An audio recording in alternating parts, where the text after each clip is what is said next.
This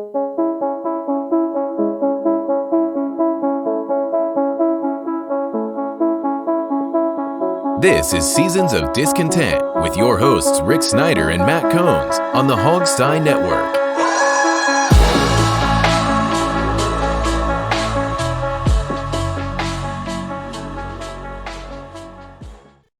Welcome to Seasons of Discontent, Season 7, Episode 18, brought to you by Rick Snyder's Washington across social media. And I'm Rick Snyder. I'm Matt. And we're back discussing all things Washington sports and life as part of the mighty Hogstein Network. Guess the British slipped in there. And on audio here on YouTube. So, all right, we're here on Wednesday night because Thursday night is the big whatever they do on Thursday nights at Prime when the Washington Commanders are playing at the Chicago Bears. And if you don't know how to find the game on Prime, just call Matt and he'll be able to walk you through it, I guess. But it's supposed to be on the local channel too. So if you live in Washington, some of you watch the show in England. I don't know what you're doing over there. I'm sorry on that. It's on Sky Sports. Yeah. All right, Matt. Is this a code red game? I mean, is this a must win at 1-4? I mean, they have no chance to save their season, so I can't call this a code red. It's be nice to win because we need a win. Yeah, I agree with you there. So it's the same thing. It can't be code red because that means something was going on. Right. I mean, I could understand if you were 2-2, 3-1. Yeah, that'd be great. But what are they, 1-4? I mean, come on now. Four straight losses, screwed up at least 2 games they could have won, maybe, but that's how it goes. We've seen this before. A little bit of chaos around the place. Things are starting to crack early. I've seen this how many times over the years on there, but Ron's just sort of like, I'm not panicking. Keep it medium. We're cool. I mean, sort of like, okay, if you say so. Yeah, that's because he's given up. I mean, he doesn't have it right now. I don't know. He knows whatever he's doing is not working, and he doesn't know how to change that. And I don't know. I mean, Rick, Brian Robinson brought he did it in a pregame show. He brought, some energy to the team and to the stadium. But at the end of the day, Norwell couldn't stop getting holding penalties and hands to the face penalties. Trey Turner's already been benched. He sucks. Sadiq Charles, I've seen him get turned around like a turnstile at least a handful of times the past couple games. And he has no offensive line to run behind. Yeah, sure. He had a great offensive line in preseason because the defensive line wasn't trying to work hard. I do believe Brian Robinson will be a good player for this team for years to come, but he doesn't have anybody to open holes for him. And I'm sorry, if there's no hole to go through, what are you supposed to do? Yeah, running game averaged, take away Wentz's thing, they averaged about 2 yards, and Robinson couldn't crack an egg either. Right. Okay. Here's what I would do this. If you and I both have watched football enough in our life. If your guy or your line cannot create a hole in the middle, why don't you try and bounce it outside? Yeah. Why don't you try and go off tackle? That's the philosophy that it's like Scott has this game plan in his head, and he's going to keep doing it until they finally crack through, and they never do. I mean, Gibson is playing great for a receiver out of the backfield. That's great. But then, Brian Robinson can't get through the line. And realistically, what is Chase Young going to do? Is Chase Young really going to come back and get you 30 sacks in the, 10 games that he's actually going to play? No, because Montez Sweat didn't show up for the first game until yesterday. This defense is so he's not going to provide a spark.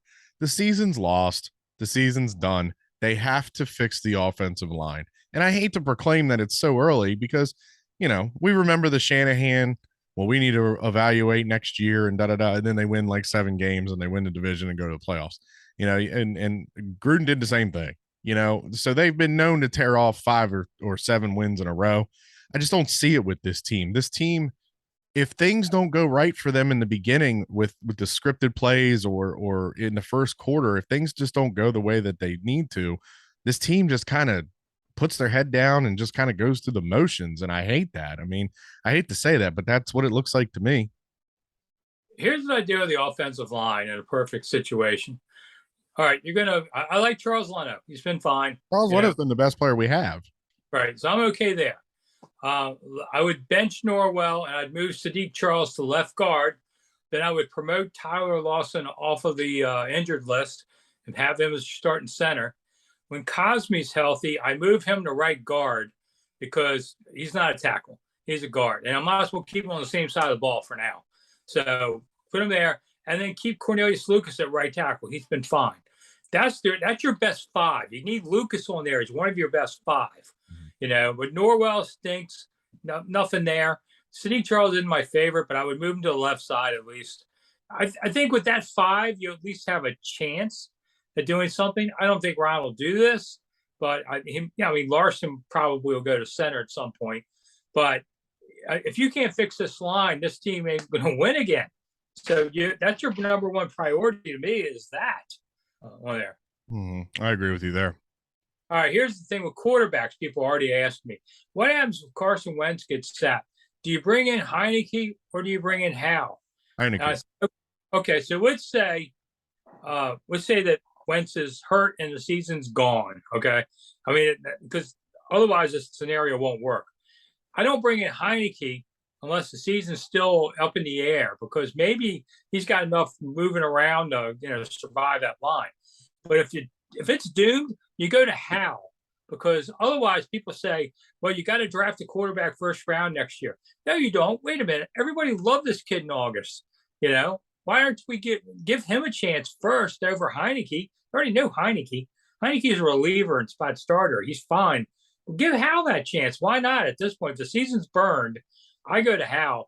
And then if he doesn't do anything, then you figure, okay, you can go ahead and try and draft somebody next year. But, man, you only got one first rounder, and you need about 6 guys.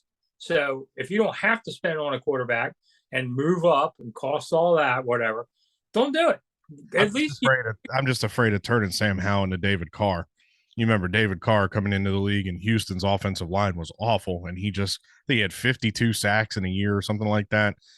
I'm just afraid of damaging the kid that much. But, Rick, what prevents this team from, say they end up going, I don't know, 4-13 or 3-15 or 3-14.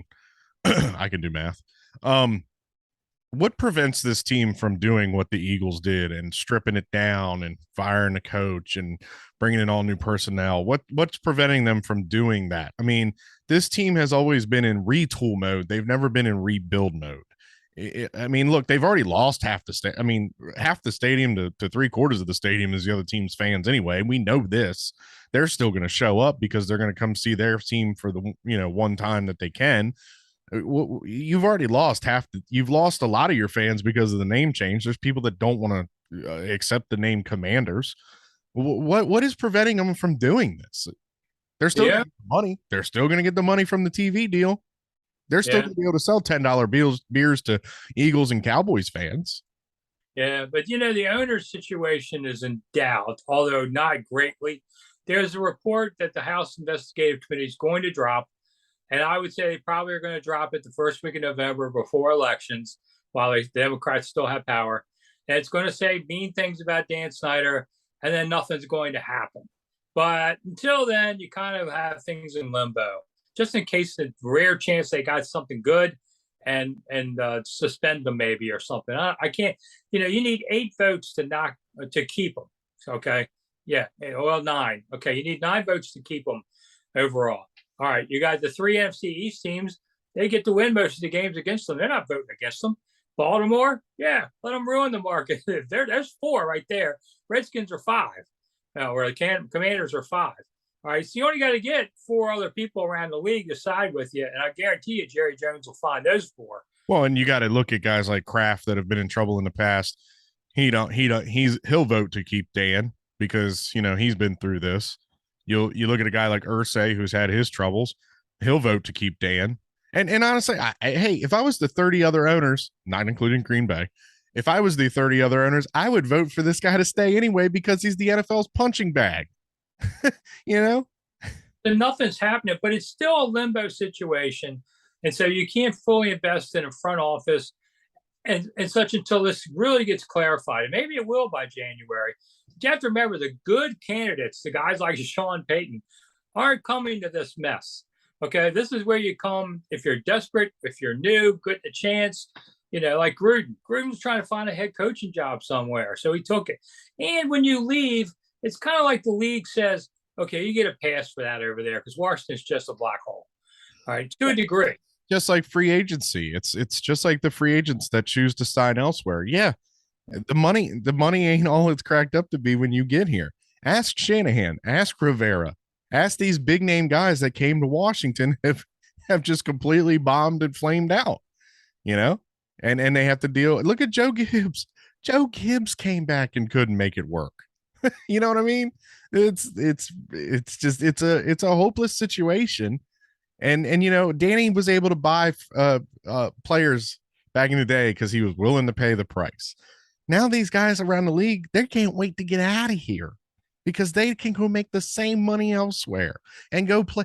Eric Bieniemy is still the hottest coach that is not a head coach, the offensive coordinator for Kansas City Chiefs. He is not coming to Washington. There's going to be 10 jobs open at the end of this year. He has every opportunity on his plate. And you know what? He could have a hush-hush with Andy Reid, kind of like McDaniels had with Belichick. When I leave, it's your team.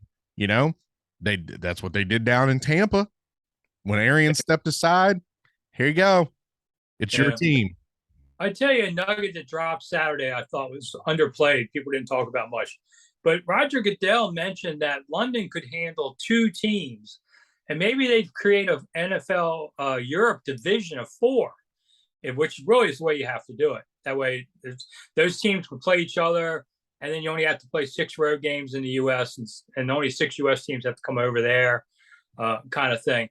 And I thought, wow, okay, Goodell doesn't talk about this kind of thing unless he's ready to rock. And maybe that's in a few years. I don't know where you get the 4 teams. Are they 4 moves? Jacksonville, of course. I don't know about the other. Or do you expand, 4 more teams?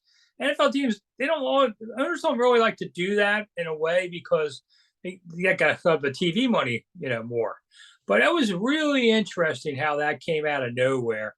And then questions of could foreign teams from Europe draft American players? Do they have to go? That kind of thing. So that was a real interesting thing. What's happening? All right. So might as well do a prediction. I was kind of right last week. I said Tennessee, and I changed my mind Saturday and thought maybe Washington's got it in them. And oh, well. So I'm going to go Bears 16, Washington 14. I'll say Bears 17, Washington 13. Going to be tough to stay up late Thursday night. No, I'm going to bed. I laugh at people all wrote, oh, my God, this game last Thursday is so bad. Again, I should be paid to watch this. You are free to change the channel. I mean, I didn't really watch much of it. I saw a little bit, and then I watched some other stuff on TV for once. Yeah, I went to bed because 4:30 comes damn early in the morning. Yeah, I wouldn't know. 4:30 a.m. There's a 4:30 a.m. There is. I've only seen the PM one. You're probably halfway into a dream about pizza at that point. Yeah, probably just take my CPAP machine off and getting smashed.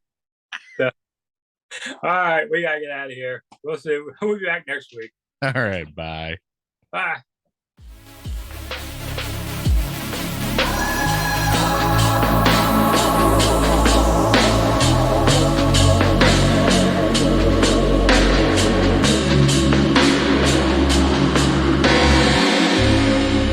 Thanks for listening to Seasons of Discontent on the Hogstye Network.